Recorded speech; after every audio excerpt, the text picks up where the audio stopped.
Dalam kehidupan sehari-hari, seringkali kita dihadapkan pada suatu keadaan di mana sebuah tindakan tidak bisa dilakukan begitu saja tanpa alasan, melainkan harus menunggu sampai sebuah kondisi tertentu benar-benar terpenuhi. Dan apabila kondisi itu ternyata sesuai, maka barulah kita melanjutkan dengan tindakan yang sudah direncanakan. Sedangkan kalau kondisi itu tidak sesuai, maka tindakan tersebut tidak akan pernah dijalankan sama sekali. Nah, hal inilah yang dalam dunia algoritma dikenal dengan istilah pemilihan atau selection. Pemilihan pada dasarnya adalah instruksi yang bergantung pada syarat.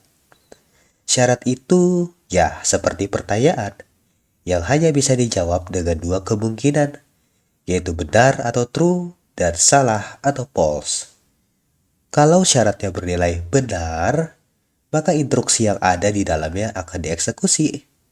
Tapi kalau syaratnya salah, maka instruksi itu akan dilewati seolah-olah tidak pernah ada. Jadi, intinya, pemilihan atau selection adalah semacam penjaga pintu keputusan yang menentukan apakah langkah berikutnya boleh dijalankan atau harus berhenti di tempat. Sekarang saya akan memberikan sedikit contoh.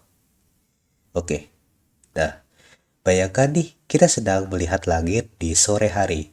Kita harus memutuskan apakah membawa payung atau tidak. Nah maka kondisi atau pertanyaan atau syarat yang diajukan tadi kita bisa tulis sebagai apakah hujan turun?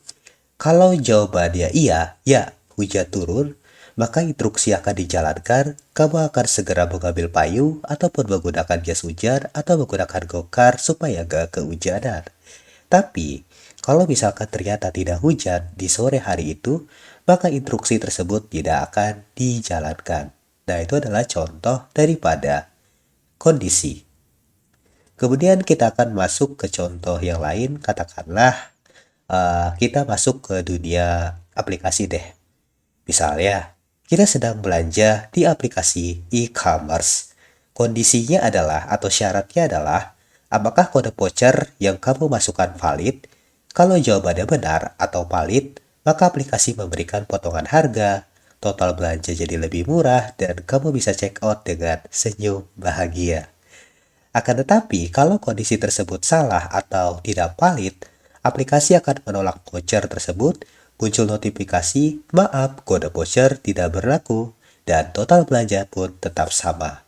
Nah, di balik layar, kalau teman-teman ketahui, ada algoritma pemilihan yang bekerja jika kode voucher valid, jalankan diskon, kalau tidak valid, maka tolak voucher, dan begitu pun seterusnya. Contoh lain misalkan, apakah dia akan membalas chat kamu? Kalau jawabannya iya, maka dia nanti akan langsung membalas dengan senyum-senyum sendiri. Tapi kalau misalkan tidak, ya udah, mungkin dia lagi sibuk atau yang paling penting dia bahagia. So, jadi pemilihan atau selection adalah cara untuk mengontrol alur langkah berdasarkan kondisi. Kalau kondisinya bernilai benar atau true, maka langkah dijalankan. Kalau kondisinya salah atau false, langkah dilewati. Ya, konsep ini sebenarnya sederhana, tapi ada di mana-mana. Dari hal-hal seperti membawa payung, kemudian sistem aplikasi yang memvalidasi voucher, sampai urusan hati kayak nunggu balasan dari doi tadi. Sampai jumpa di next video.